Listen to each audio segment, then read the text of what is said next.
Hi అండి, అందరికీ welcome to మన ఛానల్ దేవిక ఇన్స్టిట్యూట్. ముందుగా లైక్ చేయండి, షేర్ చేయండి, సబ్స్క్రైబ్ చేసుకోండి. ఈరోజు ఫౌండేషన్ ఆఫ్ ఎడ్యుకేషన్ ఉంది కదా, ఫస్ట్ టాపిక్లో దాంట్లో సోషల్ చేంజెస్, సామాజీకరణ మరియు విద్య అనేది ఉంది కదా. దాంట్లోకి సంబంధించిన సంస్కృతి, కల్చర్, దాంట్లో సామాజిక మరియు విద్య అంటే సోషల్ చేంజెస్, కల్చర్, ఆధునీకరణ విద్య, మోడర్నైజేషన్ ఆఫ్ ఎడ్యుకేషన్, ఈ మూడు టాపిక్స్ ఆ నాలుగో ఫౌండేషన్ ఆఫ్ ఎడ్యుకేషన్ లో కింద నాలుగో పార్ట్లో ఉంటుంది అనమాట. దానికి సంబంధించింది ఇది. మరి బుక్ ఎక్కడ ఉంటుందంటే ఇది సోషల్ అంటే అదంటే ఎడ్యుకేషన్ సోషియాలజీ అనే బుక్ లో ఉంటుంది అనమాట, బీఈడి సెకండ్ సెమిస్టర్ లో. ఓకేనా. కల్చర్ అండ్ ఎడ్యుకేషన్, సంస్కృతి మరియు విద్య. సామాజిక జీవితం అనేది ఆయా నిర్దిష్ట సమాజం యొక్క సంస్కృతి వల్ల ఏర్పడిన ఫలితం. సమాజం యొక్క ఐక్యతను, మనుగడను నిర్ధారించే సాధనమే సంస్కృతి. సంస్కృతి అంటే ఫస్ట్ మనకి కల్చర్ అంటే ఏంటిది అసలు అంటే మనం తినే అలవాట్లు, ఆహారపు అలవాట్లు కావచ్చు. ఫస్ట్ మన కుటుంబంలో మనం తినే అలవాట్లు, మనం వేసుకునే దుస్తులు, మనం మాట్లాడే భాష, మన పండగలు, మన నమ్మకాలు, ఇవన్నీ కలిపితేనే మనకి సంస్కృతి అవుతుంది. అంటే ఒక సమాజంలో లేదా ఒక సమూహంలో ప్రజలు జీవించే విధానాన్నే మనం సంస్కృతి అంటాం. ఇది మనిషి పుట్టుకతో రాదనమాట, గుర్తుపెట్టుకోండి. ఎందుకంటే పుట్టుకతో ఎందుకు రాదంటే, ఇప్పుడు మనం ఒక కుటుంబంలో పుట్టిన, ఒక సాంప్రదాయ కుటుంబంలో పుట్టిన అనుకో, ఆ సాంప్రదాయక అలవాట్లు వస్తాయి. లేకపోతే కొంతమంది కొన్ని పాటించరు అనమాట, వాళ్ళకి తగ్గట్టుగా ఉంటాయి. కొన్ని నియమనిష్టాలతో పాటించే వాళ్ళు ఒక కుటుంబం ఒకలాగా ఉంటది. మన ఇంట్లో తినే ఫుడ్ అంటే వెజిటేరియన్ తినే వాళ్ళు ఉంటారు, నాన్ వెజిటేరియన్ తినే వాళ్ళు ఉంటారు. అలాగే మన కొంతమంది ఒక కుటుంబానికి ఇంకో కుటుంబానికి, ఒక ఇంటికి మన ఇంట్లో మనం ఒకలాగుంటే పక్కింట్లో వాళ్ళు ఇంకొకలాగా ఉంటారు. అంటే ఒక్కొక్క ఇంటికి ఒక్కొక్కరికి ఈ సంస్కృతి అనేది, లేదా ఒక వంశానికి, లేకపోతే ఒక ప్రాంతానికి, ఒక ఏరియానికి, ఒక రాష్ట్రానికి, ఒక దేశానికి అట్లా సంస్కృతి అనేది మారుతూ ఉంటుందన్నమాట.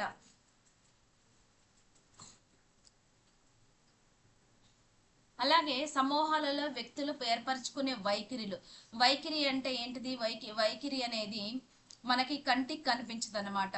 అంటే ఆ ఒక వస్తువు, వ్యక్తి లేదా విషయం పట్ల మన మనసులో ఉండే ఆలోచన వైఖరి అంటే ఆలోచన, అభిప్రాయం లేదా దృక్పథం. ఇది కంటికి నేరుగా కనిపించదు, మన మనసు లోపల ఉంటుంది. ఏదైనా సరే మనం ఏమనుకుంటాం, ఒక విషయం గురించి మన లోపల ఉంటున్నామో అదే వైఖరి అనమాట. సమాజం యొక్క ఐక్యతను అంటే అందరం కలిసిమెలిసి ఉండటం, మనుగడ, బతకటానికి నిర్ధారించే సాధనమే సంస్కృతి. అంటే మన ఏరియాలో మనం జీవించాలంటే, మన రాష్ట్రంలో మనం జీవించాలంటే కొన్ని ఖచ్చితంగా మనం పాటించాలి. సమూహాలలో వ్యక్తులు నేర్చుకునే వైఖరులు, ప్రవర్తనలు మరియు అవగాహనే సంస్కృతి.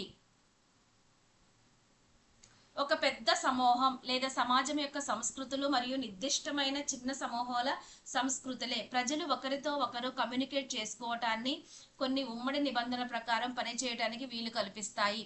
ఈ సంస్కృతి అనేది ఎలా ఉంటుంది?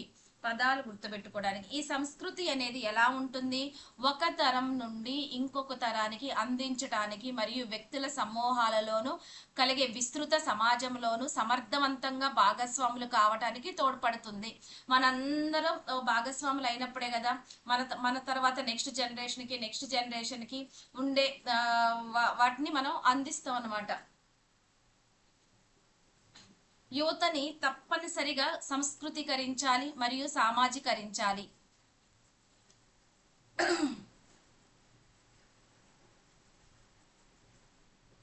సామాజీకరణం అంటే సమాజంలో ఒక మంచి పౌరుడుగా ఎలా జీవించాలో నేర్చుకోవటం.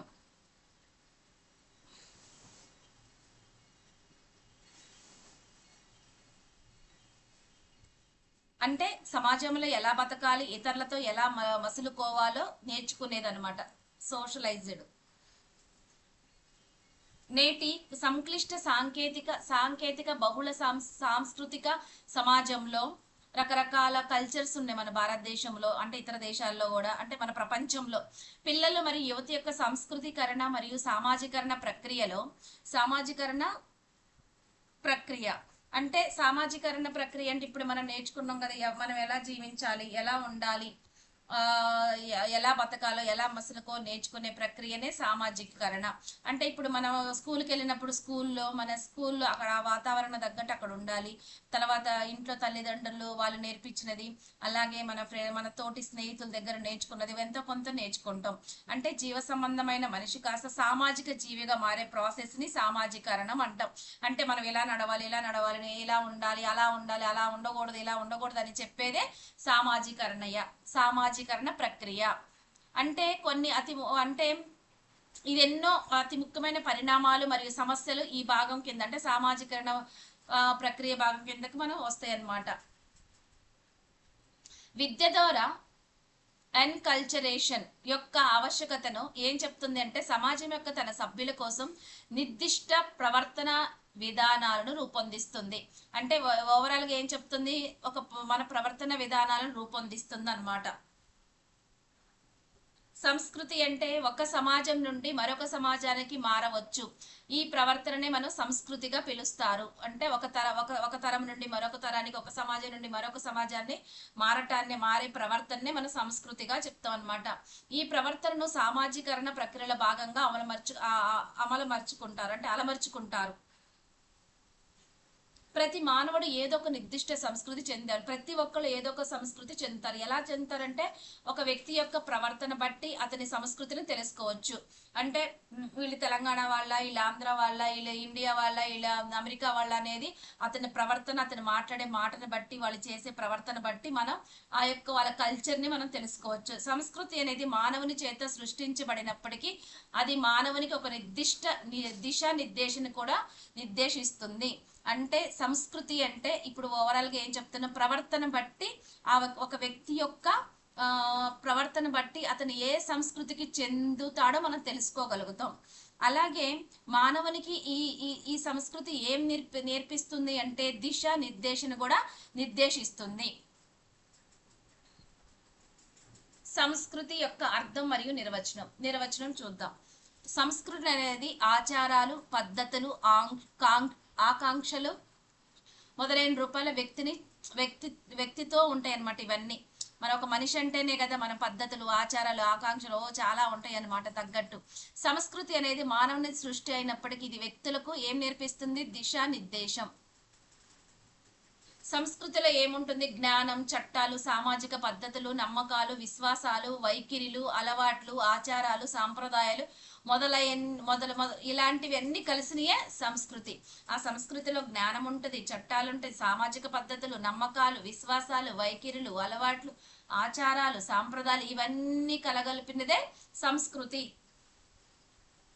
ఒక సమూహంలోని సభ్యుల మధ్య పంచుకోబడే మరియు ఒకరి నుండి అంటే ఓవరాల్ గా ఈ సంస్కృతి అంటే డెఫినేషన్ ఏంటి అంటే ఒక తరం నుండి మరొక తరానికి, ఒక సమాజం నుంచి మరొక సమాజానికి ట్రాన్స్ఫర్ అవుతుంది అనమాట. బదిలీ అవ్వటాన్నే మనం ఏమంటారు, సంస్కృతి.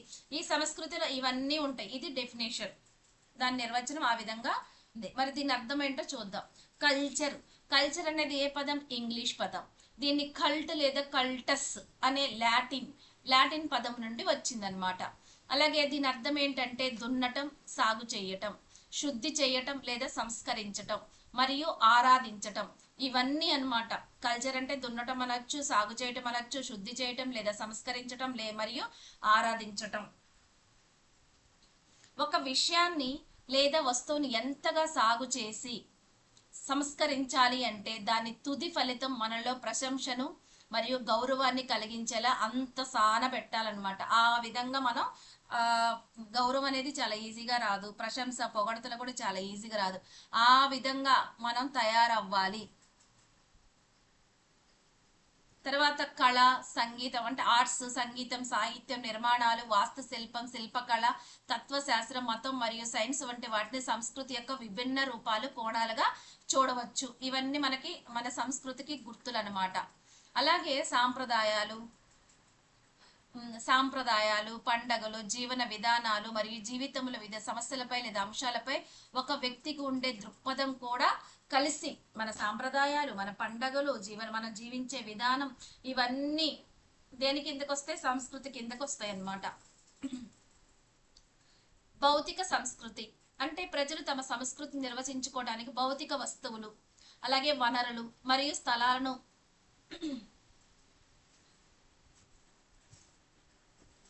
మానవ నిర్మిత కళాఖండాలు, పనిముట్లు, దుస్తులు, భవనాలు, కళాఖండాలు మరియు ప్రజలు సృష్టించిన ఉపయోగించే ఇతర సందర్శించదగిన వస్తువులు కలిసి ఉంటాయి. ఇప్పుడు మనం హైదరాబాద్ వెళ్తే సాలార్జంగ్ మ్యూజియంలో ఉంటాయి. అవన్నీ అవి సంస్కృతికి గుర్తులు. అలాగే ఎక్కడికైనా వెళ్ళినప్పుడు మనం వాటికి సంబంధించిన అన్ని చూస్తాం కాబట్టి అలాంటివన్నీ. మానవ శాస్త్ర మరియు సామాజిక శాస్త్ర అధ్యాయాలలో భౌతిక సంస్కృతి అనేది ఈ రెండిట్లో ఈ సంస్కృతి అనేది చాలా ముఖ్యమైన భాగం. ఎందుకంటే ఇది సమాజం యొక్క విలువలను, నమ్మకాలను, నిబంధనలను, లోతైన అవగాహన అందిస్తుంది. భౌతిక వస్తువులను పరిశీలించడం ద్వారా మెటీరియల్స్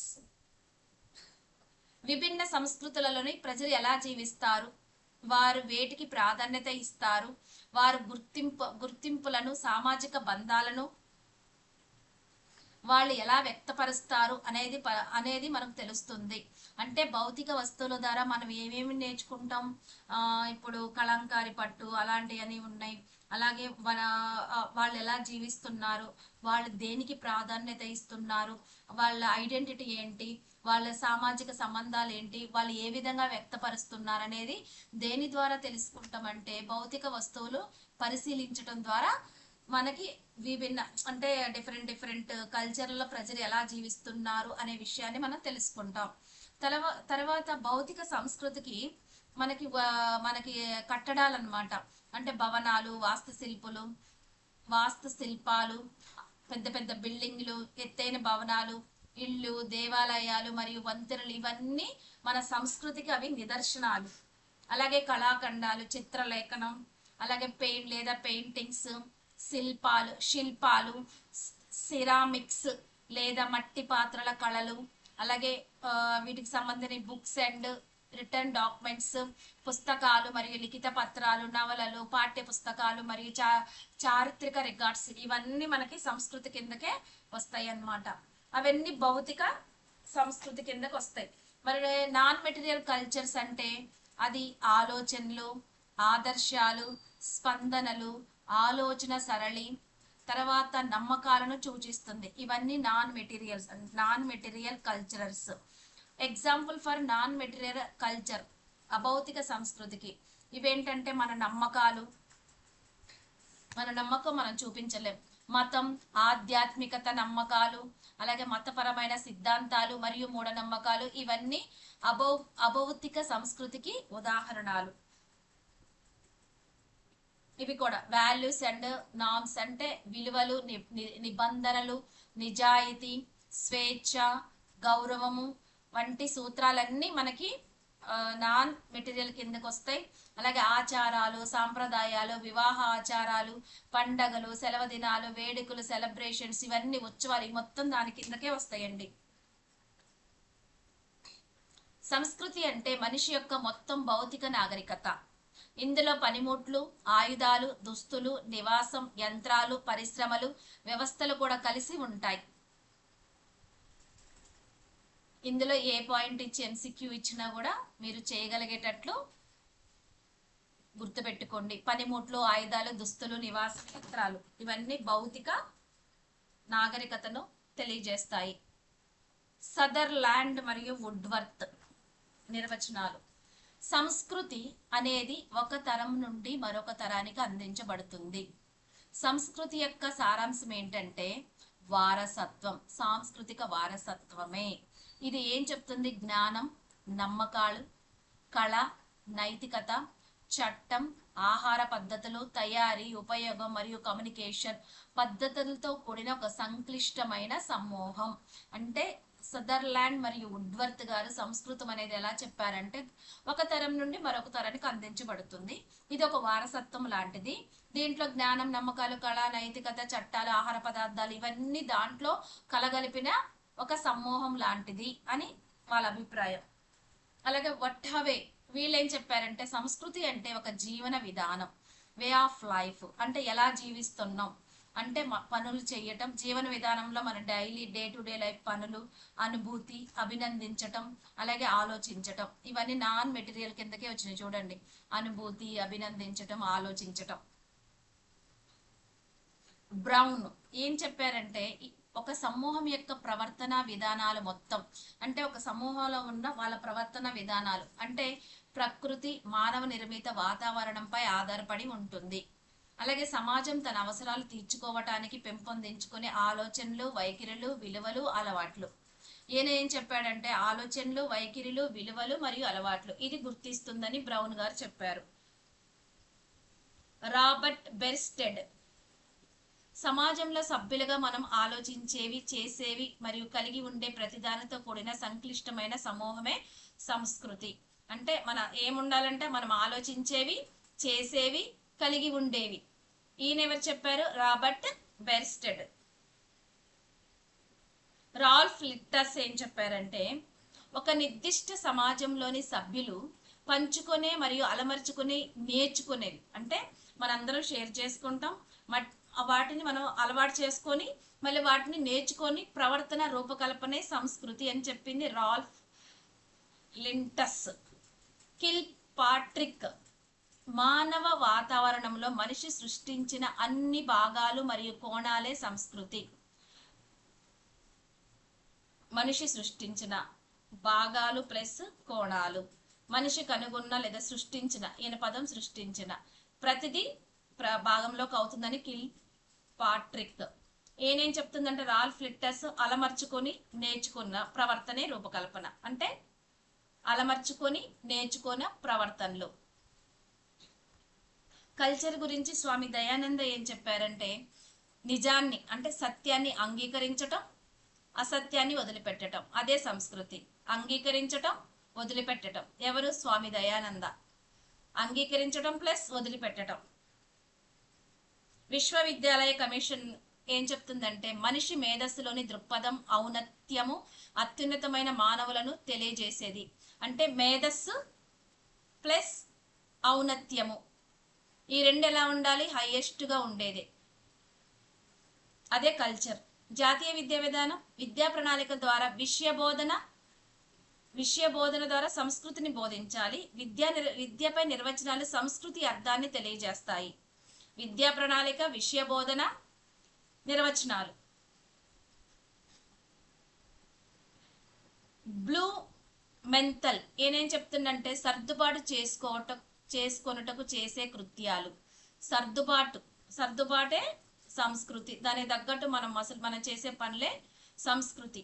సాంకేతిక పరమైన నిరంతరమైన సంచితమైన ప్రగతిశయ ప్రక్రియ. సాంకేతిక పరమైన నిరంతరం అంటే కంటిన్యూ ప్రాసెస్. సంచితమైన ఇదే సంస్కృతి. వైట్ అని ఆయన చెప్పాడు. యంగ్ ఏం చెప్పాడంటే నియమాలకు నిత్యం కొనసాగే అవసరాలకు అనుగుణంగా అభివృద్ధి. అవసరాలు ప్లస్ అనుగుణం ప్లస్ అభివృద్ధి చెందిన తర్వాత ప్రమాణబద్ధమైన భావాలను, వైఖరి, అలవాట్లే సంస్కృతి. అంటే మనిషి నియమాలకు నిత్యం కొనసాగే మన అవసరాలకు అనుగుణంగా అభివృద్ధి చెందుతాం కదా. ఆ తర్వాత మన సర్వసాధారణమైన ప్రమాణబద్ధమైన భావాలను, వైఖరి, అలవాట్లే మన వైఖరి, మన అలవాట్లే సంస్కృతి అని యంగ్ అన్నారు. ఈ మొత్తం కూడా అవసరం లేదు. వైఖరి, అలవాట్లే సంస్కృతి. యంగ్. మహాత్మా గాంధీ సంస్కృతి అనేది పునాది వంటిది. అది ప్రాథమికమైనది. నడవడిక, వ్యక్తిగత ప్రవర్తన ప్రతి చిన్న విషయంలోనూ కనిపించాలి. నడవడిక ప్లస్ వ్యక్తిగత ప్రవర్తన ఇది అన్నిట్లో కనిపించాలని చెప్పింది. అదే మనకి సంస్కృతిని తెలియజేస్తుందని మహాత్మా గాంధీ అన్నారు. జవహర్ లాల్ నెహ్రూ ఏమన్నారంటే మనసు మరియు ఆత్మ యొక్క పరిధిని, స్కోప్ని తెలియజేస్తుంది. అంటే విస్తృతం చేసుకోవటమే అంటే విశాలంగా చేసుకోవడం, ఎంతవరకు ఉంటే అంత. మనసు మరియు ఆత్మ ఈ రెండు పదాలు, మనసు ప్లస్ ఆత్మ సంస్కృతి. జవహర్ లాల్ నెహ్రూ. శ్రీ అరవిందో ఒక వ్యక్తి యొక్క సంస్కృతిని జీవితం పట్ల అవగాహన లేదా చైతన్యం యొక్క వ్యక్తీకరణంగా చెప్పవచ్చు. అంటే జీవితం పట్ల ఒక అవగాహన, అతనిలో ఉండే చైతన్యం, ఇవి 3 కోణాల్లో ఉంటదంట. అవేంటిదంటే ఆలోచన కోణం, ఆలోచనలు, ఆదర్శాలు, ఉన్నతమైన సంకల్పం మరియు ఆత్మ యొక్క ఆకాంక్షలు అన్ని ఆలే ఉన్నాయి. ఆలోచనలు, ఆదర్శాలు, ఆయన పేరు కూడా ఆనే. ఉన్నతమైన సంకల్పం, ఆత్మ యొక్క ఆకాంక్షలు. తర్వాత సృజనాత్మక స్వయం వ్యక్తీకరణ, సౌందర్య, రసజ్ఞత, మేధస్సు, ఊహాశక్తి. వ్యక్తీకరణ, సౌందర్య, మేధస్సు. ఆచరణాత్మక కోణం, ప్రజల తత్వశాస్త్రం మరియు ఉన్నత ఆలోచనల యొక్క ఆచరణాత్మక రూపం. అంటే ఫిలాసఫీ మరియు ఉన్నత ఆలోచనలు. ఈ మూడు ఉన్నప్పుడు మాత్రమే మనకి సంస్కృతి మన మనసుకు స్వచ్ఛమైన విశాలమైన అవగాహన ఇస్తుంది. అలాగే సంస్కృతి యొక్క లక్షణాలు. Culture is learned. సంస్కృతి అనేది నేర్చుకునేది. ఇది పుట్టుకతో రాదు, సమాజం ద్వారానే పెంపొందించబడుతుంది. ఒక మనిషి నుండి మరొక మనిషికి ట్రాన్స్ఫర్ అవుతుంది. అంటే మారుతూ ఉంటుంది ప్రవర్తనలకు. ఉదాహరణకు అంటే ఇవన్నీ అవసరం లేదు, అట్లా ఏవో కొన్ని గుర్తుంటాయని రాశాను. అంటే మనం పొద్దున్నే లేసి విషెస్ చెప్తాం. మనం ధరించే దుస్తులు కానీ మంచిగా నీట్గా మనం వేసుకునే ఆభరణాలు, అలాగే ఆహారం వండుకోవటం, నీళ్లు తాగటం, ఇలాంటివన్నీ వార్తాపత్రికలు చదవటం కానీ ఇవన్నిటి కింద మన సంస్కృతిని మనం నేర్చుకుంటాం. ఇవన్నీ మనం దీని ద్వారా నేర్చుకుంటాం. తర్వాత కల్చర్ ఈజ్ ఏ సోషల్. సంస్కృతి అనేది సామాజికమైనది. అంటే సమాజం యొక్క ఉత్పత్తి మరియు సామాజిక పరస్పర చర్యలు ద్వారా అభివృద్ధి చెందుతుంది. అంటే ఒకరినొకరు పరస్పర చర్యల ద్వారా అభివృద్ధి చెందుతుంది. సమాజంలోని సభ్యులందరూ పంచుకుంటాం, ఆ అభివృద్ధిని అందరూ షేర్ చేసుకుంటాం. ఇతర సభ్యులతో ఎలాంటి సంబంధాలు లేదా పరస్పర చర్యలు లేకుండా ఏ వ్యక్తి సంస్కారం అంటే ఒంటరిగా ఉండలేడు. కాబట్టి మానవ గుణాలను పెంపొందించుకోవడానికి సంస్కృతి అంటే మానవ వాతావరణంలో మనిషి తన మానవీయ గుణాలను పెంపొందించుకోవటానికి ఈ సంస్కృతి సహాయపడుతుంది. 3. Culture is shared. సామాజిక శాస్త్రవేత్తల ప్రకారం సంస్కృతి అనేది అందరితో పంచుకోబడే ఒక అంశం. ప్రజలు అంటే ఎలా పంచుకుంటాయి? ఆచారాలు, సాంప్రదాయాలు, నమ్మకాలు, ఆలోచనలు, విలువలు, నైతికత మొదలైనవన్నీ పరస్పరం పంచుకోవటం ద్వారా మనందరం భాగస్వాములు అవుతాం. అందుకు ఉదాహరణగా వీళ్ళున్నారనమాట. ఆర్యభట్ట, చరకుడు, ఆల్బర్ట్ ఐన్స్టీన్, చార్లెస్ డార్విన్, వీళ్ళ ఆవిష్కరణలు, అలాగే వీళ్ళ సాహిత్య రచనలు, అలాగే వీళ్ళ యొక్క తత్వ ఆలోచనలు, ఇవన్నీ ద్వారా మనకి వీళ్ళు నేర్పించినవి కొన్ని మనం కూడా నేర్చుకుంటాం కదా కళాఖండాల ద్వారా. ఇవన్నీ ప్రపంచవ్యాప్తంగా మనందరం పంచుకోబడుతున్నాం. అలాగే సమాజం తన మనుగడ కోసం దేనినైనా స్వీకరిస్తుంది, ఆచరించి కలిగి ఉంటుందో దాన్నే సంస్కృతి అంటారు. అంటే మనుగడ కోసం దేన్నైనా స్వీకరించి, ఆచరించి లేదా కలిగి ఉంటుందో దాన్నే సంస్కృతి. 4. Culture is transmitted. సంస్కృతం అనేది ఒకరి నుండి మరొకరికి బదిలీ చేయబడుతుంది. ఒక వ్యక్తి నుండి మరొక వ్యక్తికి బదిలీ చేయబడుతుంది. అదెలా? ఒక కుటుంబంలో తల్లిదండ్రులు తమ సంస్కృతి లక్షణాన్ని పిల్లలు వాళ్ళ పిల్లలకి, తర్వాత సంస్కృతి అనేది జన్యువుల ద్వారా, ఇంకా మరి అంటే ఇది పుట్టుకతో రాదు కాబట్టి భాష నేర్చుకోవటం అనేది గత తరాల వారు అందించిన విషయాలకి భాష అనేది సంస్కృతికి ఒక వాహనం లాంటిది. భాష అనేది మరి మోస్ట్ ఇంపార్టెంట్ పాయింట్ ఏంటంటే భాష అనేది సంస్కృతికి ఒక వాహనం లాంటిది. సమాజంలోని సభ్యుల మధ్య జరిగే పరస్పర చర్యల ద్వారానే సంస్కృతి ఒక తరం నుండి మరొక తరానికి బదిలీ అవుతుంది. ఈ సంస్కృతి అనేది ఒక తరం నుండి ఒక తరానికి బదిలీ అవ్వాలంటే ముఖ్యమైన ఆబ్జెక్ట్ ఏంటిది ఇక్కడ? భాష. తర్వాత 5th, సంస్కృతి అనేది నిరంతరమైనది, సంచితమైనది, కుములేటివ్.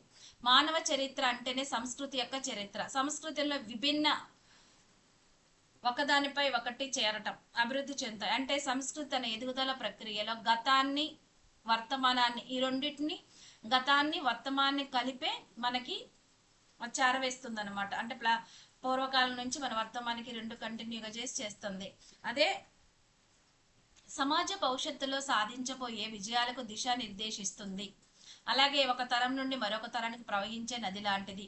పాత విలువైన సాంప్రదాయాలను కాపాడుకుంటూనే కొత్త విషయాన్ని తనలో కలుపుకుంటుంది. పాతని ఎగ్జాంపుల్గా తీసుకొని దాన్ని కొన్ని ఎలా మార్చుకోవాలో చేసుకుంటుంది అనమాట. అలాగే సంస్కృతి అనేది మానవ జాతి యొక్క సంపద మరియు సామాజిక వారసత్వము. సంస్కృతి అనేది మానవ జాతి యొక్క సంపద, సామాజిక వారసత్వము. అలాగే సంస్కృతి అనేది స్థిరమైనది మరియు పరస్పర అనుసంధానమైనది. అది దానికి సంస్కృతికి స్థిరంగా ఉంటుంది. కానీ కొన్ని సందర్భంలో పరస్పరంగా ఏమవుతుందంటే వివిధ అంశాలు ఒకదానితో ఒకటి పరస్పరం అనుసంధానమై ఉంటాయి అన్నమాట. ఇంటర్ కనెక్టెడ్ గా ఉంటుంది. అంటే ఒక సమాజం యొక్క విలువల వ్యవస్థను పరిశీలిస్తే సమాజంలో నైతికత, మతం, ఆచారాలు, చట్టాలు, నమ్మకాలు వంటి ఇతర అంశాలతో ముడిపడి ఇవి కనిపిస్తాయి. తర్వాత culture is dynamic and adaptive. అంటే సంస్కృతి అనేది గతిశీలమైనది మరియు సర్దుబాటు చేసుకునేది. స్థిరంగా కనిపించినప్పటికీ అది స్వభావం ఎలా ఉంటుందంట, మారుతుంది. చూడటానికి స్థిరంగానే ఉంటుంది. మన అమ్మమ్మలు అంటే మన పూర్వీకులు ఒకటి తీసుకొని వచ్చారు, ఒక కల్చర్ని. దాన్ని మనం ఇప్పుడు ఎన్నిసార్లు మార్చేసి ఉంటాం, అదే కల్చర్, కానీ దాని స్వభావాన్ని మార్చుకుంటూ వచ్చింది. అంటే దీని అర్థం ఏంటంటే అది స్థిరంగానే ఉంటుంది కనిపించినప్పటికీ దాని స్వభావం ఎలా ఉంటుంది, నిరంతరంగా మారే స్వభావాన్ని కలిగి ఉంటుంది. ఇవన్నీ లక్షణాలు. మార్పు, ఎదుగుదల అనేవి సంస్కృతిలో అంతర్లీనంగా దాగి ఉంటాయి. ఆధునిక భారతీయ సంస్కృతి ప్రాచీన కాలం నుండి సంస్కృతి పోల్చినప్పుడు మార్పును మనం స్పష్టంగా గమనించవచ్చు. అంటే సంస్కృతి అనేది స్వభావరీత్యా గతిశీలమైనదే, మారుతూ ఉంటుంది. అంతేకాకుండా సంస్కృతి అనేది ప్రపంచంలో మారుతున్న పరిస్థితులను ప్రతిబింబిస్తుంది. ఏ వ్యక్తి కూడా ఆయా సమాజం యొక్క సంస్కృతిని స్వీకరించకుండా ఆ సమాజంలో మనుగడ సాగించలేడు. Culture is gratifying. సంస్కృతి అనేది సంతృప్తిని కలిగించేది. అంటే మన అవసరాలను మరియు మన కోరికలు తీర్చుకోవటానికి వివిధ అవకాశాలను సంస్కృతి ఇస్తుంది. అంటే అవి శారీరకమైనవి కావచ్చు లేదా సామాజిక పరమైనవి కావచ్చు. మానవుల యొక్క ఆహారము, నివాసం, దుస్తుల కోసం తమకున్న సొంత అవసరాలు తీర్చుకునే ప్రక్రియ సంస్కృతిని పరిగణిస్తుంది. అంటే మన సొంత అవసరాలకు కూడా సంస్కృతి మనకి ఉపయోగపడుతుంది. సమాజంలో హోదా కావాలన్నా, పేరు కావాలన్నా, కీర్తి కావాలన్నా, డబ్బు కావాలన్నా మొదలైన అన్నిటికీ మన కోరికలన్నిటికీ సంస్కృతి ద్వారానే నెరవేరుతాయి. అలాగే సంస్కృతి అనేది సమాజానికి మారుతుంది. అంటే ప్రతి సమాజం తనకు తానుగా ఒక ప్రత్యేకమైన సంస్కృతిని పెంపొందించుకుంటుంది. ప్రత్యేకమైన సంస్కృతిని అనేది ఒక సమాజం నుండి మరొక అంటే నిరంతరం ఇది ప్రక్రియ చేంజ్ అవుతూనే ఉంటుంది. ఒకే విధమైన రూపాన్ని మనం చూడలేము. ఆచారాలు కావచ్చు, సాంప్రదాయాలు, నైతిక విలువలు, ఆదర్శాలు, విలువలు, సిద్ధాంతాలు, నమ్మకాలు, పద్ధతులు, సంస్థలు మొదలైన సాంస్కృతిక కోణాలన్నీ సమాజంలో ఒకేలాగా ఉండవు. ఒక రకంగా ఒకరు పూజ చేస్తారు, ఇంకొక రకంగా పూజ చేస్తారు, ఒక దేవుడిని ఒక రకంగా చేస్తారు. మన ప్రాంతంలోనే ఒక దగ్గర ఒక్కొక్క మనిషికి ఒక్కొక్క పూజ అనేది కూడా చేంజ్ అవుతుంటది. మతం చేంజ్ అంటే ఒక్క మతంలోనే రకరకాల పూజలు చేస్తా ఉంటారు, రకరకాలుగా దేవుడిని ఆరాధిస్తారు. అలాగే మన నమ్మకాలు, నాకు ఒక నమ్మకం ఉండొచ్చు, మీకు ఒక నమ్మకం ఉండొచ్చు. దేవుడి పట్ల కూడా, సమాజం పట్ల కూడా నాకు ఒక నమ్మకం ఉండొచ్చు, మీకు ఒక నమ్మకం ఉండొచ్చు. అంటే అలా చేంజ్ అవుతూ ఉంటుంది. ప్రజలు తినే పద్ధతులు కానీ, మాట్లాడే విధానాలు కానీ, పలకరించుకునే విధానాలు కానీ ఇవన్నీ చేంజ్ అవుతూ ఉంటాయి అన్నమాట. తర్వాత కల్చర్ ఈజ్ సూపర్ ఆర్గానిక్. సామాజిక శాస్త్రవేత్తలు సంస్కృతి యొక్క స్వభావాన్ని, అది స్థిరంగా ఉన్నప్పటికీ ఒకదానికి నిరంతరం మారుతుంది కదా, అది దాని స్వభావం. అయితే వీళ్ళు ఏం చెప్తున్నారంటే సామాజిక శాస్త్రవేత్తలు సూపర్ ఆర్గానిక్ గా పరిగణించారు దాని స్వభావాన్ని. సూపర్ ఆర్గానిక్ అంటే హెర్బర్ట్ స్పెన్సర్ ఏం చెప్పారంటే సంస్కృతి అనేది స్వభావరీత్యా ఆర్గానిక్, సజీవమైనది కాదు, ఇన్ఆర్గానిక్, నిర్జీవమైనది కాదు. సంస్కృతి అనేది ఒక సజీవమైనది కాదు, ఒక నిర్జీవమైనది కాదు. ఈ రెండింటి కంటే ఉన్నతమైనదని చెప్పింది ఎవరు? హెర్బర్ట్. సంస్కృతం గురించి అద్భుతమైన డెఫినేషన్ ఏమి ఇచ్చారంటే సంస్కృతి అనేది ఒక సజీవమైనది కాదు, అలానే నిర్జీవమైనది కాదు, అది ఒక ఉన్నతమైనది. ఇక్కడ వాళ్ళ యొక్క స్టేటస్ని బట్టి, సామాజిక హోదాని బట్టే మన సంస్కృతి ద్వారా మాత్రమే అర్థం చేసుకోగలుగుతాం. ఇలా పూజారులని వీళ్ళని బట్టే మనం వీళ్ళ స్టేటస్ని బట్టే మనం అర్థం చేసుకోగలుగుతాం అనమాట. Next, the key aspects of super organic concept include. Super organic భావనలోని ముఖ్యమైన అంశాలు దీంట్లో ఉన్నాయన్నమాట. సామూహిక స్వభావము, అంటే సమాజంలోని సభ్యుల మధ్య పంచుకోబడుతుంది. ఇది సామాజిక పరస్పర చర్యల ద్వారా మరియు తరతరాలుగా ఒకరి నుండి ఒకరికి బదిలీ కావటం. దానివల్ల ఏమవుతుంది? అభివృద్ధి చెందుతుంది. సంస్కృతి అభివృద్ధి చెందాలంటే ఏం చేయాలి? పరస్పర చర్యలు ఒక తరం నుండి మరొక తరానికి ట్రాన్స్ఫర్ అవ్వాలి. అప్పుడే ఈ సంస్కృతి ఏమవుతుంది? అభివృద్ధి చెందుతుంది. అలాగే స్వయం ప్రతిపత్తి, స్వతంత్రత. జీవ సంబంధమైన కారకాల నుండి కొంతవరకు స్వతంత్రంగా పనిచేస్తుంది. మానవ ప్రవర్తనను మరియు సామాజిక వ్యవస్థను ప్రభావితం చేస్తుంది. ఇది ముఖ్యంగా మానవ ప్రవర్తనను, తర్వాత సామాజిక వ్యవస్థను ఇది బాగా ప్రభావితం చేస్తుంది. ఈ ప్రభావం అనేది కేవలం ఎలా ఉంటుంది? జన్యువుల ద్వారా మాత్రమే ఖచ్చితంగా నిర్ణయించబడదు, జెనెటిక్ కాదు. తర్వాత నెక్స్ట్ కాంప్లెక్సిటీ. సాంస్కృతిక పరిణామాలు లేదా దృగ్విషయాలు అనేవి అర్థాలతో కూడిన సంక్లిష్టమైన వ్యవస్థలు. మానవ సమాజంలో నిలిచే నమ్మకాలు, విలువలు, నిబంధనలు, సంస్థలు, పద్ధతులు కలిగి ఉంటాయి. ఇవి చాలా సంక్లిష్టమైనవి. ఈ నమ్మకాలైన, విలువలైన, నిబంధనలైన, సంస్థలు మరియు పద్ధతులు. అలాగే దీంట్లో భారతీయ సంస్కృతి యొక్క లక్షణాలు. ఇంతకుముందు సంస్కృతి యొక్క లక్షణాలు, ఇప్పుడు భారతదేశంలో ఉన్న సంస్కృతి యొక్క లక్షణాలు. సత్ చిత్ ఆనందం, సచిదానందం. ఇవి భారతదేశం అత్యున్నతగా సమర్థించిన సాంస్కృతిక విలువలు. 2 బ్రహ్మజ్ఞానం. ఇది మానవ జీవితం యొక్క అంతిమ లక్ష్యం.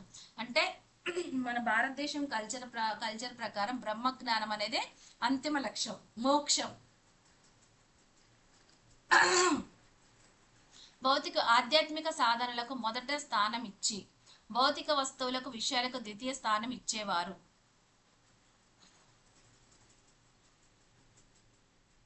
సత్యం మరియు అహింస, వీటిని జీవిత ఆదర్శాలకు భావించేవారు. మానవ సేవే మాధవ సేవగా అనుకునేవారు. మానవ సేవే మాధవ సేవ. మానవాళికి సేవని భగవంతునికి చేసే సేవగా పరిగణిస్తారు. శాశ్వత ఆనందం.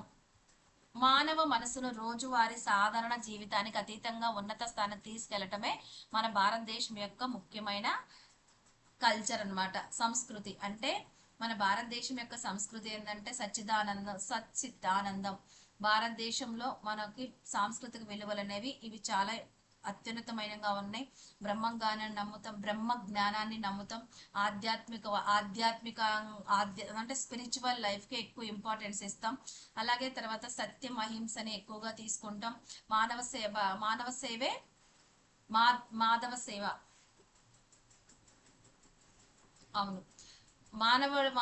మానవాళికి చేసిన సేవనే భగవంతునికి చేసిన సేవగా మనం చాలా ఇంపార్టెంట్. అంటే మన తోటి వారికి సేవ చేస్తే భగవంతునికి సేవ చేసినట్టు మన భారతీయులు ఎంతగానో నమ్మేవాళ్ళు అనమాట. శాశ్వత ఆనందం అంటే మనకి ఏంటిది అంటే మానవ మనసును రోజువారీ సాధారణ జీవితానికి అతీతంగా, అంటే స్పిరిచువల్ వాళ్ళకి ఇది శాశ్వత ఎటర్నల్ బ్లిస్ అనేది స్పిరిచువాలిటీలో ఆధ్యాత్మిక వ్యక్తులకు మాత్రమే అది అర్థమవుతుంది. ఎందుకంటే వాళ్ళ మైండ్ అనేది కామ్ అయిపోయి వాళ్ళ సోల్ అనేది ఎప్పుడైతే ఉంటుందో వాళ్ళకి లోపల ఆనందం ఉంటుంది అనమాట, నిజమైన ఆనందం. నెక్స్ట్ మోడర్న్ ఇండియన్ కల్చర్ అన్నమాట. ఆధునిక భారతీయ సంస్కృతి ఎలాంటి లక్షణాలు ఉన్నాయి? ఇక్కడ లౌకిక దృక్పథాన్ని పెంపొందిస్తుంది. సహనం, పరస్పర అవగాహన, స్ఫూర్తిని కలిగిస్తుంది. ఇప్పుడు మోడర్న్గా ఎలా అయిపోయింది? లౌకిక దృక్పథాన్ని, అలాగే సహనంగాను, పరస్పర అవగాహనతోను, అలాగే తనలో తూర్పు పడమర దేశాల సంస్కృతి యొక్క ముఖ్యమైన లక్షణాలను పెంపొందిస్తుంది. అన్ని కల్చర్స్ మన భారతదేశంలో వచ్చేసినాయి. ఆధ్యాత్మిక ఇంపార్టెన్స్ ఇస్తున్నారు. అసలు నిజం చెప్పాలంటే దానికంటే భౌతికానికి ఎక్కువ ఇంపార్టెన్స్ ఇస్తున్నారు. అంటే 2 సమానంగా స్వీకరిస్తుంది అంటున్నారు. సమన్వయ సంస్కృతి అంటే దేశంలో అన్ని వివిధ కులాలు, మతాలు, సమాజంలోని జాతీయతలను ఏకం చేస్తుంది. ఒకే ఘాటి మీద అందరూ సమానంగా చూస్తుంది. బయట దేశాల ప్రభావాలను కూడా నార్మల్గా సానుకూలంగా స్వీకరిస్తుంది. అంటే మనం అన్ని స్వీకరించడానికి మన భారతదేశం ఇప్పుడు మోడర్న్ భారతదేశం అనేది సిద్ధంగా ఉంది. ఆల్రెడీ ఉండేసిపోయింది ముందు కూడా. శారీరక భౌతిక సమృద్ధి మరియు ఆధ్యాత్మికంగా ఈ రెండింటిని లక్ష్యంగా పెట్టుకుంది. అంటే మనం ఫిజికల్ అబాండెన్స్ అంటే ఫిజికల్ గా మనం బాగుండాలి, ఆర్థికంగా బాగుండాలి, అంటే భౌతికంగా మనం బాగుండాలి. ఆధ్యాత్మిక మోక్షం, ఖచ్చితంగా ఆధ్యాత్మికంగా కూడా మనం ప్రశాంతంగా, ఎప్పుడైతే నిజం చెప్పాలంటే ఆధ్యాత్మికంగా బాగున్నప్పుడే ఫిజికల్ గా బాగుంటాం. వైవిధ్యాలపై వికసించిన భిన్నత్వంలో ఏకత్వం కలిగిన సంస్కృతి మనది. అలాగే ఆధునీకరణను వీలైనంత త్వరగా స్వీకరించడం ద్వారా ఒక సంపన్న సమాజం యొక్క హోదాను సాధించాలనే ఆకాంక్ష పంచశీల సూత్రాలను పాటిస్తుంది. ఇది సమాజంలోని లోపాలను అధిగమించి ప్రపంచంలోని ఆధునిక సహకారాన్ని అలమర్చుకునే ఒక సాంస్కృతిక పునర్జీవనాన్ని లక్ష్యంగా పెట్టుకుంది. మోడ్రన్ భారతదేశ సంస్కృతి జాతీయ సామాజిక మతపరమైన ఆర్థిక రాజకీయ మరియు ఆధ్యాత్మిక సమగ్రతను ఐక్యతను లక్ష్యంగా పెట్టుకుంది. అలాగే అంతర్జాతీయ అవగాహన ప్రపంచ శాంతిని విశ్వసిస్తుంది, దానికోసం కృషి కూడా చేస్తుంది. ఇంతవరకు ఒక పార్ట్ అండి, ఇంకా చాలా ఉంది, ఇంకొంచెం ఉంటుంది అనమాట. ఒకే దాంట్లో చెప్తే ఇంట్రెస్ట్ ఉండదేమో అని చెప్పాను. ఓకే, ప్లీజ్ లైక్ చేయండి, షేర్ చేయండి, సబ్స్క్రైబ్ చేసుకోండి.